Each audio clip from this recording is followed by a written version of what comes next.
ఈ ఎలక్షన్లు అయిపోయినాక ఇంకొక 10 రోజులు, ఈ 10 రోజులు ఎలక్షన్లు అయిపోయినాక 2-3 నెలల నారాయణపేట జిల్లాను కూడా తీసేదే దుర్మార్గులు ఈ కాంగ్రెస్ ప్రభుత్వం అని చెప్తున్నా. ఒకసారి ఆలోచన చేయండి. ఇంకో దిక్కు బీజేపీ వాళ్ళు ఉన్నారు. వాళ్ళైతే ఉత్తమ్ మాట్లాడేదే కానీ వాళ్ళు నయా పైన పని చేసింది లేదు. ఇవాళ ఇంతకుముందు డికారణం వచ్చింది ర్యాలీగా, ఏం చేసిందయ్యా? డైరెక్ట్ ఢిల్లీకి వెళ్ళి వచ్చింది. ఇవాళ బడ్జెట్ అని చెప్పింది. నారాయణపేటకు ₹1 తీసుకొచ్చిందా? పాలమూరు జిల్లాకు ₹1 తీసుకొచ్చిందా? ముందు అంటుండ్రి ఓ సైనిక్ స్కూల్ కావాలి, లేకపోతే సెంట్రల్ స్కూల్ కావాలి. తెచ్చిందా? తెస్తానేం పోయి నేనే కదా మా ప్రభుత్వం అని చెప్పి ఆమెను గెలిపిస్తే మళ్ళీ ఆమె తీసుకురాకపోయా ₹1 కూడా. పాలమూరు రంగారెడ్డి పై దానికి ₹1 తీసుకురాకపోయా. నారాయణపేట జిల్లాకు ఆమె ఏమి చేసింది? ₹1 ఏమైనా పని చేసిందా అని ఒకసారి అడుగుతున్నా. వాళ్ళు ఏది చేయరు. కాంగ్రెస్ తో ములాఖాత్ అయ్యి ఇద్దరు తోడుదంగలై ఏదో గెలుచుకొని ఎవడో మొన్న చెప్తుంది నాకు 5 కోట్లకు అమ్మిన చైర్మన్షిప్ అని. 5 కోట్లకు చైర్మన్ గిరి కొనుక్కున్నాడు. విడిచిపెడతాడా? దొరికినట్లు నాకుతాడా? నాకడా? దొరికినట్లు నాకుతాడు. కొంచెం ఆలోచన చేయండి. మీరంతా దళిత బిడ్డలు. ఇలా మీ ముందరకు ఒక చదువుకున్న అమ్మాయి వచ్చింది. ఆ అమ్మాయి నాకు కూడా తెలియదు, ఇలా పేపర్లో చదివిన. ఆ అమ్మాయికి ఎన్ని కష్టాలు వచ్చినాయి. నిన్న పరీక్ష రాసింది, ఇలా క్యాన్వస్ చేస్తుంది, మళ్ళీ రేపు పరీక్ష రాస్తుందంట.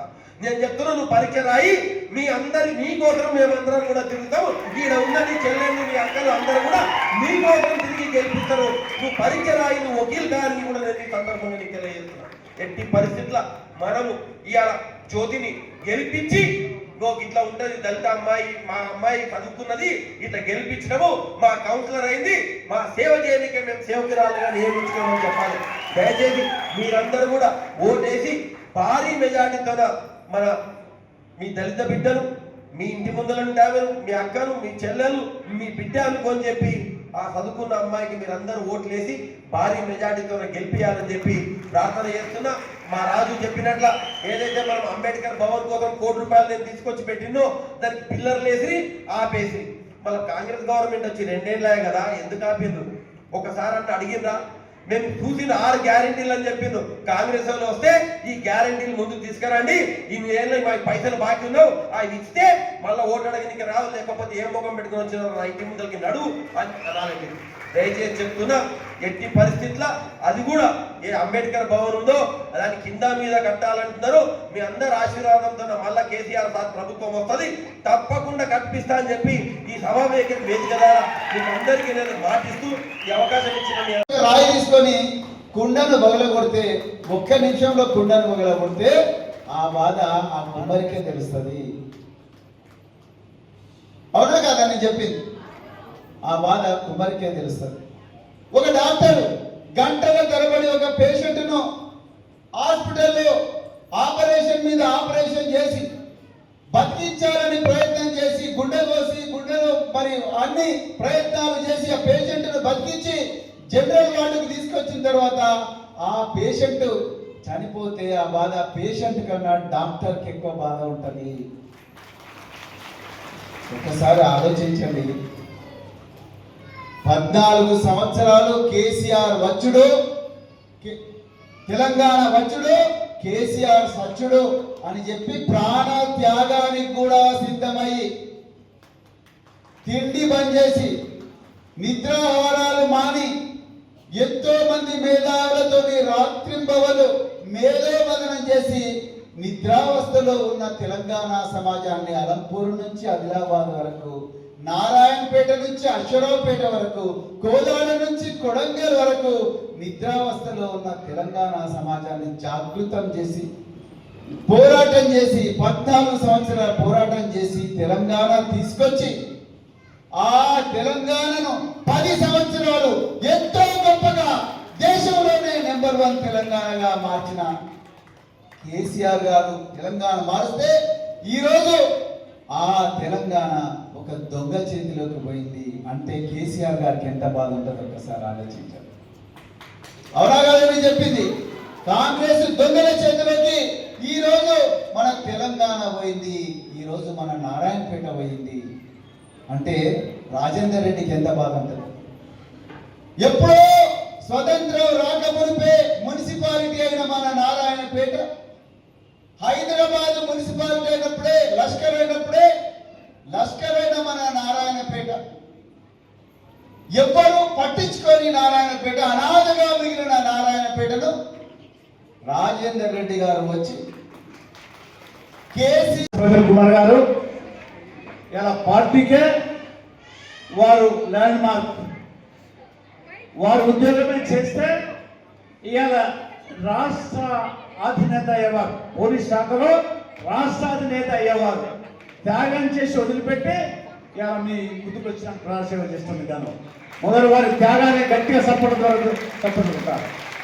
డిక్లేర్ చేసి తీసుకున్నటువంటి వజ్రం డైమండ్ మా ఆర్ఎస్ ప్రవీణ్ కుమార్ గారు. వారు మిమ్మల్ని దీవించినందుకు వచ్చింది, ధైర్యం చెప్పినందుకు వచ్చింది. ఇందాక మా బిడ్డడు ఇటు గడ్డపిల్ల గారు ఎవరో పరిమాణంలో కూడా తాగుబోతుండో బెదిరిస్తానన్నట, ఫోన్ చేసి బెదిరించిందట. బిడ్డ రాబోయేది మళ్ళా కేసీఆర్ గారే. ఇంతమంది ఆడబిడ్డల సాక్షిగా ఇవాళ ఈ రాష్ట్రంలో ఉన్నటువంటి మొత్తం యావత్ ఆడబిడ్డల సాక్షిగా ఎప్పుడు కేసీఆర్ గారిని గెలిపించాలని చెప్పి ఎదురు చూస్తున్నారు. 2 ఏళ్ల క్రితం చెప్పిన మాయమాటలకు మోసపోయి మా తెలంగాణ ప్రభుత్వం తెచ్చుకుంటాం, మీ పబ్బం గడుతుంది, పబ్బం పడతామని చెప్పి ఎదురు చూస్తుంది ముఖ్యంగా మహిళా లోకం. దాని నిదర్శనమే ఇవాళ మీరు రెక్కార్డు అటువంటి స్థితి ఉన్న మీరు పని వదిలిపెట్టి మా ఆర్ఎస్ ప్రవీణ్ గారు కుమార్ గారు వస్తున్నారు, తెలియగానే వచ్చి ఇంతమంది వచ్చి ఇక్కడ కూర్చున్నారు. మిమ్మల్ని ఒక్కడే అపీల్ చేస్తున్నాను, మా జ్యోతమ్మ పులి పిల్ల మాది గర్జించి మేము ఇప్పుడే మీరు ఆ తల్లిని, మనకున్న ఓట్లు ఎన్ని తల్లి మన వాడరా? ఈ 1800 ఓట్లల్లా మన తెలంగాణ వాళ్ళు ఒక్కరు కూడా అంటే ఓటు రోజు ఏం చేశారంటే పాపం పొట్ట చేత పెట్టుకొని ఏదో పనికి పోతుంటాం. మీరు ఒక 2 రోజులు అన్ని పనులు మాని మనకి ఇంటి పక్క మాట్లాడి పోరాడి హైదరాబాద్ లో అందరు అధికారులను ఒప్పించి దీన్ని పోరాడి జిల్లా కేంద్రంగా మార్చిండు. ఆనాడు ఎక్కడ పోయినారు బీజేపీ నాయకులు, ఎక్కడ పోయినారు బీజేపీ నాయకులు, ఎక్కడ పోయినారు కాంగ్రెస్ నాయకులు, ఎక్కడ పోయినారు డీకే అన్న గారు, ఎక్కడ పోయినారు నాయకులు? అలాంటి నారాయణపేటను గొప్పగా తీర్చిదిద్ది ఇలా మేము వస్తుంటే ముత్తిరెడ్డి యాదగిరి రెడ్డి గారు మళ్ళీ అంటున్నారు రోడ్లే తప్ప ఇంత బాగున్నాయని. నిజంగా మీరు పక్కనే ఉండే కర్ణాటకలో పోయి చూడండి, గురుమిత్కల్ పోయి చూడండి, లేకపోతే రాయచూరు పోయి చూడండి, లేకపోతే ఇంకా చాలా గ్రామాలకు చాలా జిల్లా కేంద్రాలకు పోయి చూడండి. నేను కూడా పోయినా గడకు, చాలా గ్రామాలు చాలా జిల్లా కేంద్రాలకు పోయినా మన నారాయణపేట ముందు అవి గ్రామాలతో సమానం మిత్రులారు. అంతటి దార్శనికుడు ఈరోజు మీకు ఎమ్మెల్యేగా ఉన్నారు. మిత్రులారా, ఈరోజు 9వ వార్డులో మీరు అంబేద్కర్ భవనాల గురించి మాట్లాడుతున్నారు. మేము కేసీఆర్ గారితో చాలా సార్లు కూర్చున్నాం. 2014వ సంవత్సరంలో తెలంగాణ వచ్చిన తర్వాత మాలాంటి అధికారులను ఎంతో మందిని కేసీఆర్ గారు పిలిపించారు. ఏం చేస్తే బాగుంటుంది ఎస్సీల జీవితాలను? ఈ దేశంలో అత్యంత అణచివేతకు గురైన కుటుంబాలు ఈ ఎస్సీలు. ఈ ఎస్సీలను ఏం చేస్తే బాగుంటుంది? వీళ్ళ లోపల ఆత్మన్యూనత భావం అడుగడుగున పేరుకొని ఉన్నది. వీళ్ళను మార్చాలి, వీళ్ళను సమూలంగా మార్చాలి, వీళ్ళ జీవితాలు మార్చాలి. ఇప్పటికి కూడా కేవలం 300 రూపాయల కూలీ కోసమే పొద్దున 5 గంటలకు లేచి సర్ది కట్టుకొని మరి కూలీ పనికి పోయి చీపురు కట్టలు పట్టుకొని రోడ్లు తుడుస్తూ ఎవరు చేయలేని పనిని వీళ్ళు చేస్తూ మళ్ళీ ఇంటికి వచ్చి ఆ 300 రూపాయలు మాత్రమే అవి చూసి సంతోషపడే కుటుంబాలు తరతరాలుగా. నేను బుల్లెట్ రాజు గారిని అడుగుతున్నాను, వీళ్ళందరూ ఏం చదువుకున్నారంటే సార్ వీళ్ళు చాలా మంది బడికి కూడా పోలేదని చెప్తున్నారు. స్వాతంత్రం వచ్చి 80 సంవత్సరాలు అవుతుంది. ఇప్పటికి కూడా ఇక్కడ ఉన్న చాలా మంది కుటుంబాల్లో బడికి పోలేని పరిస్థితి. అక్కడ ఒక జ్యోతి లాంటి ఒక జ్యోతి కారు చీకట్లో కాంతి పుంజం లాగా ఈరోజు మీ ముందర ఒక మీ కుటుంబాల్లో మన కుటుంబాల్లో పుట్టిన ఒక బిడ్డ. అందుకోసమన్నా మీరు కారు గుర్తుకు ఓటేయాలి. ఇకపోతే మిత్రులారా, నిజానికి జ్యోతి గారు మాట్లాడుతుంటే నాకు చాలా ముచ్చటేసింది. ఒక మహిళ